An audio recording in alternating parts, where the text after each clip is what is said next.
What's going on, guys? Kyle here from Guidewise, and in this video I'm going to show you how to create a Fiverr portfolio.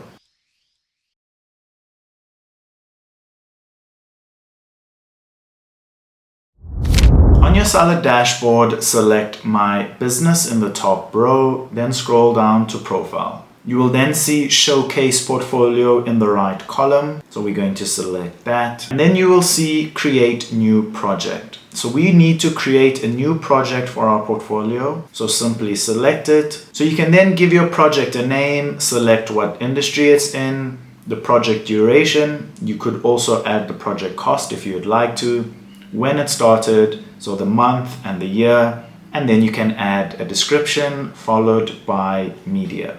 So that's images and videos of your completed work. If this video helped, don't forget to give it a like and subscribe to Guidewise.